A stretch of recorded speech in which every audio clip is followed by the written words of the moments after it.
California Heartland is made possible by the James G. Boswell Foundation, committed to sharing the stories and successes of California growers. Bank of America, Bank of Opportunity. Funding provided in part by the California Farm Bureau Federation, proud publishers of California Country magazine. More information is available at californiacountry.org. And by the Almond Board of California. California almonds, loved around the world, grown in California's heartland. And by Real California Milk. This seal ensures your favorite dairy brands are made exclusively with Real California Milk. More information at realcaliforniamilk.com. Up next on California Heartland, it's the Sushi Chef Showdown. But while the masters take center stage, the award-winning ingredient in this competition is rice. I really believe in the product, and it's really easy to sell something when you believe in it. One grows it and the other rolls it. Meet the organic partnership these two forged from the field to sushi fame. Plus, this is about the speed they traveled in the old days. It's a trip that dates back to California's Old West. We set the stage for a perfect trip to San Luis Obispo County. And summer cooking and basil, yummy, the perfect combination. Master Gardener Kristine Hanson has a field day with herbs, tips on planting and growing your own edible backyard.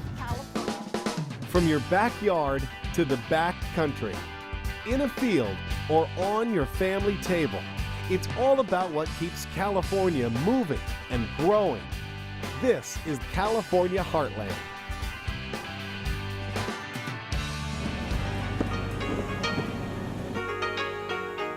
Californians love sushi. You might say we're on a roll, making it a staple of health-inspired cuisine. Nowhere is this food trend popularity demonstrated better than at the annual Sushi Masters competition. Every 2 years, there's a live throwdown of sorts for the who's who of sushi chefs in California.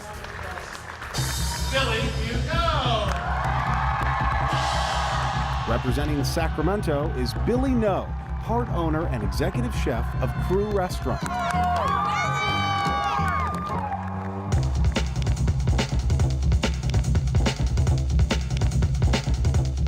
He brought out the big guns for this kitchen competition. He's using fresh fish and produce.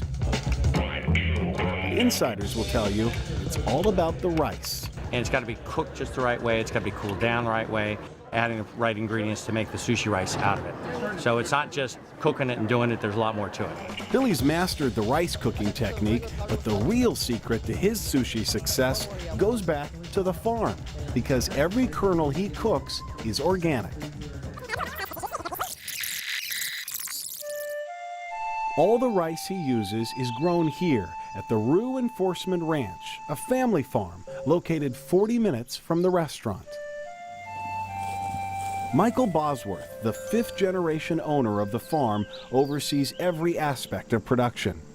He believes in taking a personal approach when it comes to marketing his organic Kahu rice. I really believe in the product, and it's really easy to sell something when you believe in it, and you have a lot of pride in what we're doing out here. So, I think that comes off to the customer, and that accessibility to their source of their food, I think it's important. Talk about accessible. It goes from the farm to the bag, right to the restaurant, all delivered in person. Hey Billy, how's it going? Hey, what's going on, Michael? Not much. Michael oversees the quality control of the rice, and that's something this chef appreciates. It's local and from a single source supplier. I know exactly where it's coming from and who's bringing it to me every week, so. Judging by this lunch crowd, his customers are happy with his ingredients. It's great. It's fresh and you just feel healthy. Michael's payoff comes from seeing his product showcased in the best possible light by a chef who's willing to put his food before his bottom line. This stuff does cost more. Why do you buy it? Because it's better. When you first talked to me, all I thought about was, that's going to cost more. I don't know if I want to get that. And then when I actually went out to the lot and I saw the difference, and even when Michael explained to me the difference of how it was grown, I wouldn't switch right away. I heard you drove the harvester. Yes, that was fun. Yeah, that was fun. So a little legwork and a trip out to the farm netted Michael a loyal client with a standing order of 200 pounds a week. But what is it about the combination of this farmer and this farm that results in a superior crop without the help of conventional fertilizers and herbicides? California has, just a great Mediterranean climate to grow rice, and it's got the delta breezes in the summertime, and the high heat that the rice needs. And up in the north part, north of Sacramento, it also has the clay soils that trap the water and make it more efficient to grow. So all those make California a great place to grow rice. But most of the credit has to go to the grower for finding a way around chemicals. Can you show us what a weed looks like here, and how do you kill them if you can't use spray?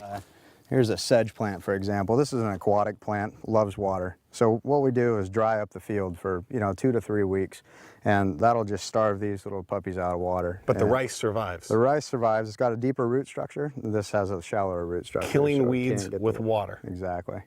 And before he plants the next crop, Michael does just the opposite. He uses water to sprout the weeds. So here we're just flushing this rice field with irrigation water, and we're going to put the water on, take it off very soon. That'll sprout a new crop of weeds, and we'll come in and cultivate the land and wipe them out. Come harvest time, these extra efforts pay off exponentially. So each one of these stalks that comes up will be an individual panicle, which will have about 80 to 100 rice kernels in it. And if this was in season, there'd be 80, 80, 80, 80. Right. Wow. How many rice kernels in all from one seed? Could be, 800 to 1,000 seeds, but wow. A lot of times the organic will have fewer seeds, but each one of these will have its own panicle. So it's an issue of quantity versus quality. And in a competition like Sushi Masters, where quality is king, Daikon next, please. Daikon next, please. Billy wouldn't think of using anything else. Another bronze goes to Chef No. He didn't come out first this year, but he continues to dish out winning plates every day at Crew with the help of his new partner in the field. I just take a lot of pride in being involved in agriculture in California. It's something we've been doing in my family for over 130 years. So, I want to do everything possible to diversify and make that a possibility for my children and their children to be involved in it as well. Hi, my name is Amy Spidhorst, and I am an Ag Tech Academy teacher here at Florin High School.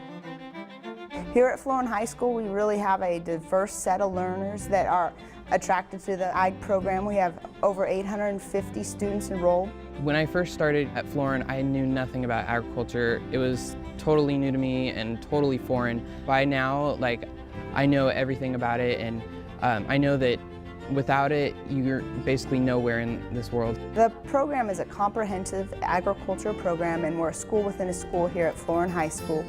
We teach with other academic teachers, and we're the career corps in agriculture. My favorite part about ag is definitely working with all the animals. We research all sorts of different types of farming and try and get new ways of improving our greenhouse and better ways to make a garden. Before, I didn't really realize how important it was to be consistent with the watering and checking on the plants, making sure there's no bugs or anything like that. In the United States, we have one of the most plentiful food supplies, and it comes from having good farming and ranching practices.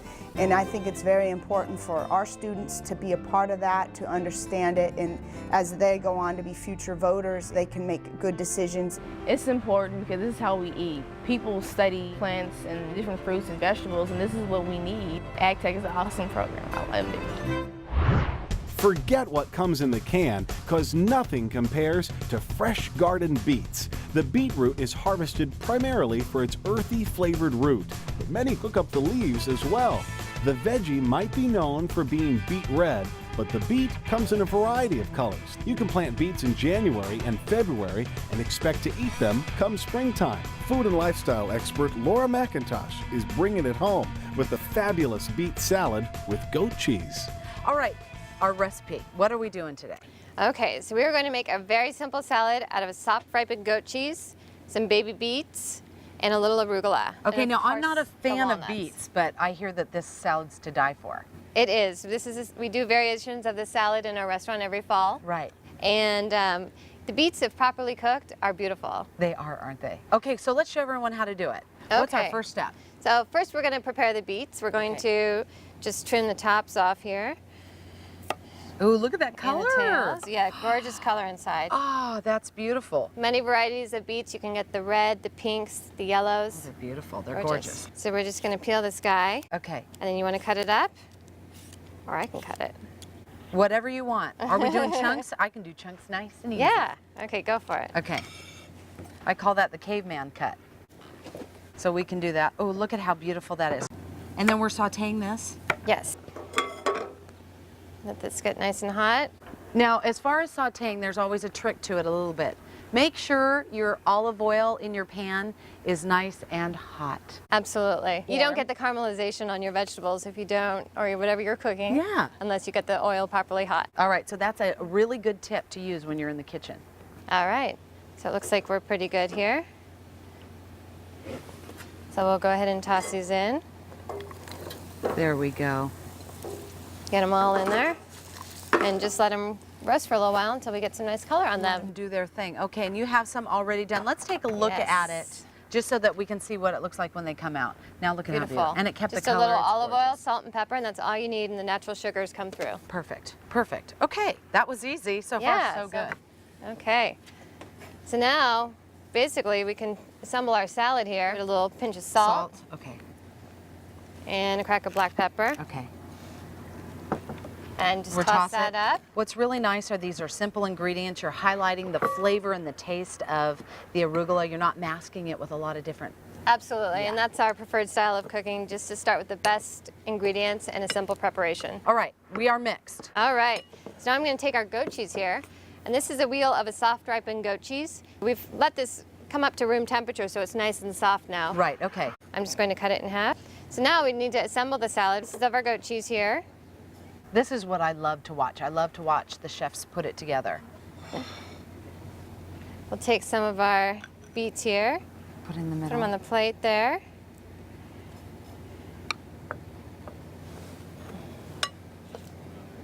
Look at that. Chop it off with our beautiful arugula.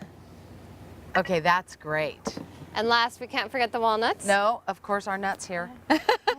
And these are just walnuts that have been lightly roasted in the oven and chopped up. Remember, when you toast any kind of nut that you have, it brings out the oils, which give it a little more flavor. It just really opens it up and just makes it pop in your mouth. Absolutely. Molly, thank you so much. You're welcome. And if you don't feel like making this at home, remember, you can go to the restaurant Huck's in Granite Bay. We'll prepare it for you. Perfect. All right. No, this is really good. Take 100,000 people, add 2 tons of garlic cloves, and what do you get? The garlic capital of the world. Otherwise known as the Gilroy Garlic Festival, this culinary carnival is rounding its 30th year. By now, garlic ice cream may not seem quite so crazy. Your first couple of bites, you expect it just to be vanilla, and then you just get that, like, garlic. And the unusual garlic treats keep the crowds coming for more. We got gator tail, fried gator tail right here. And this is the kangaroo. But this garlic gluttony wasn't always a hit. In fact, foodies in the U.S. snubbed garlic the first quarter of the 20th century, and the festival originally came about to promote Gilroy's homegrown goodness, and they wanted to change the image of those stinky bulbs. You can't even believe the difference in the way garlic is accepted now. You know, when we started, the average person in the United States ate 1.5 pounds of garlic per year. Right now, it's 4 pounds per year. And this guy should know. Don Christopher of Christopher Ranch Garlic is the largest shipper of garlic worldwide. He's been with the festival since 1978 and watched garlic go from ugly duckling to center stage. And we mean center stage. Good afternoon! Today, the festival is hosting a garlic cooking showdown. Well, today we are going to bring you here in Gilroy a version of Iron Chef America right here on the stage. 4 executive chefs compete for $5,000 and 1,000 pounds of Christopher Ranch garlic. The catch? They can bring a sous chef their own tools of the trade, any food items they want, but they must incorporate a secret ingredient. In this case, it's mushrooms, all while using garlic, and within an hour. Glad to be here. Garlic is very important. Everybody likes it. It's extremely versatile. I think garlic is a really key honing ingredient that a lot of people surpass and don't actually use a lot. I like garlic. You bring a lot of flavor and it's good for your blood. Cooking the garlic in the cream kind of takes the bite off of it. You can do so much with it. Now, things are really heating up, and each chef is using garlic in their own unique way. I usually just put my head down and go for it. I am extremely nervous going in. Tell us what you made here today. I don't know. Now, our own Laura McIntosh joined the panel of judges who tasted and toured the action. As the chefs spiced up this garlic festival, it's clear there's more to garlic than just slicing and dicing. I took black fermented garlic that I got from Chinatown. Real fast, baby, let's go. And squeezed it out and rubbed the outside of the beef with that. And I took all the dried mushrooms and pulsed them in the blender and then rolled the outside with them. And we seared that, served with red wine sauce. Now, these garlic roots utilize part of the plant most of us never even see. And Chef Christoph over here is putting garlic to work in his risotto, while Chef James comes up with another recipe. We made a pancetta wrap filet with a garlic flan. It's like a gratin. We blanched the garlic in some cream, we added some Parmesan cheese, and we baked it for about 20 minutes. The recipes were delicious. You're using garlic, which tastes so great. A variety of really professional chefs out here. It was very difficult. The winner of the second annual Garlic Showdown, James Waller, Monterey Plaza Hotel. We're shocked. Really? Yeah, we we're kind of humble. We kind of played with that a couple days ago. The trick was to cook the garlic in the cream so it takes the bite out. As this garlic festival marches on to another year, it seems this high-stakes cook-off is here to stay, all for the love of garlic. I'm telling you, this is the food festival. We need to do this. This is a great idea.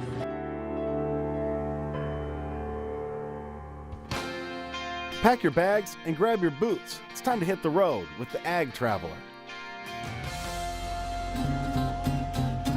San Luis Obispo is already a beach and wine lovers destination, but why not take in a little history and bounty of the county? Paso Robles means Pass of the Oaks. It's what you'll be doing Old West style at Harris Stage Lines. People like the American West. They want to be a part of it. And what better way to relive this region's past than with a stagecoach ride? We do school field trips, riding and driving lessons. We run our kids' cowboy and cowgirl camps, and then we also run an adult cowboy camp.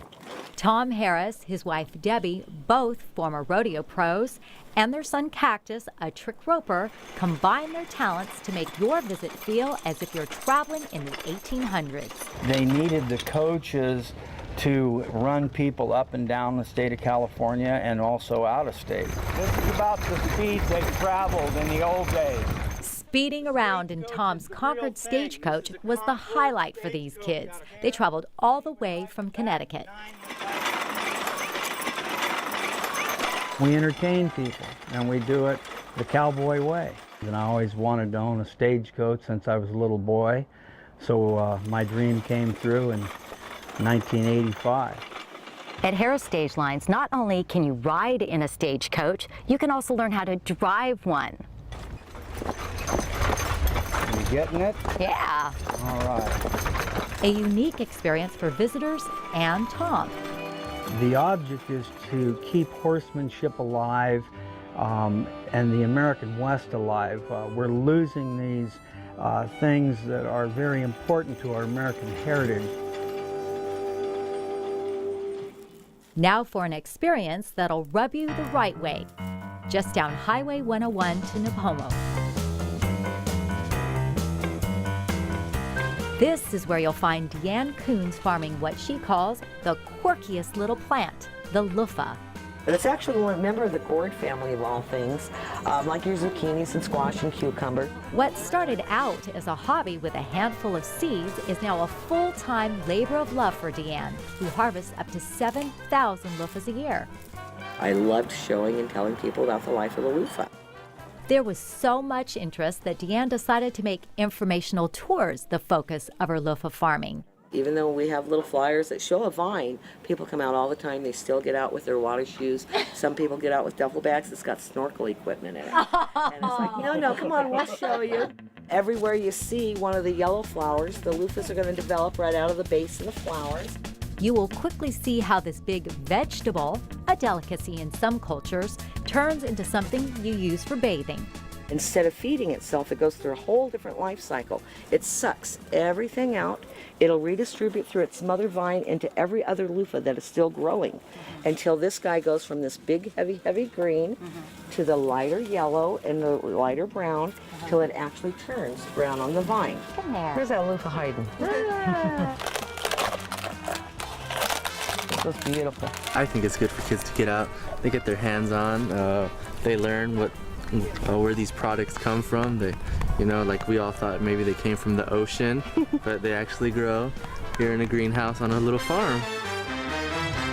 After trekking around this coastal county, treat yourself to a stay at the luxurious Hotel Cheval. With an equestrian theme, it is reminiscent of a European country inn. When they were thinking of a name, they thought, what would be better than cheval, which is French for horse. So you see a little bit of that in the guest rooms, in the lobby. And if you're thinking a hotel named Horse must have one of its own, you'd be right. We have our Belgian draft horse Chester that pulls the Hotel Cheval carriage on the weekends. It's become a real destination point.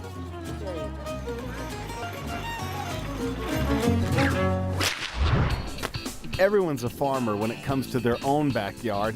Try these tips for doing it homegrown.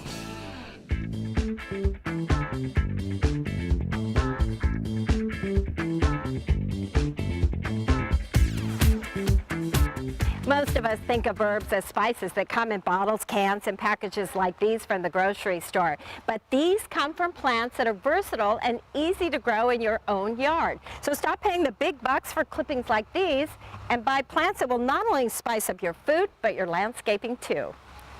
You don't need to grow herbs just in a pot or container in your backyard. Consider planting herbs and plants and trees in your landscaping. Where do you start? Well, I would start with a tree. We all need trees in our landscaping, and this is a perfect one. This is a native California bay laurel. It grows wild everywhere, so you know that it loves our California climate. It's evergreen, it's going to grow large, and it's drought resistant. Plus, it's got this great evergreen look, and it's got leaves that you can use dried in your cooking all year long. Next, I would suggest planting some rosemary. No garden should be without a rosemary bush. Not only is it a favorite in the kitchen, but it's a fabulous landscape plant. This is an upright rosemary. It gets bright blue flowers in the spring, and as you can see, it's going to grow tall, so you can use it in the back of the garden as a screen along a fence line or in front of a building. You can buy different sizes and place those in front of your trees. There are also prostratus or low-growing varieties of rosemary that will grow down a hillside or along walkways. These two are edible and can be used in the kitchen all year long.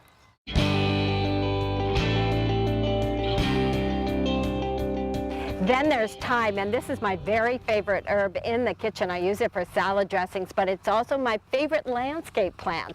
It's a mounding, airy-looking evergreen plant. I like this lemon, lime, or variegated type of color for the landscaping. This will mound up or can be used as a ground cover. You can even take some of these and place them in rock outcroppings. They're going to cascade down the rocks, and anytime you need one, you can just pinch off a little bit of this and use it in the kitchen all season long. Lavender is another great herb that's great in the landscape. Look at it here. It's a shrubby edging plant. It's got a gray-green element, lends itself well to your garden, and it has decorative uses, aromatherapy uses, and can be used in your kitchen too.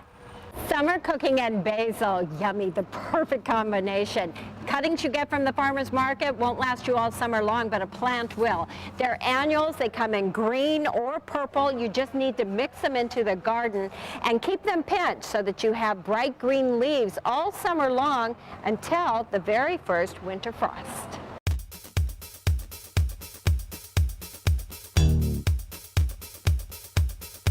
If you don't have a garden, certainly a container is a good alternative. As you can see here, it's got a little bit of everything and will last you most of the year with rosemary, thyme, and chives and an annual basil. And I've just given you a few suggestions of different herbs that you can put in your garden. There's still marjoram, oregano, mint, but use your imagination. The idea is you don't have to have an herb garden, just a garden for your herbs.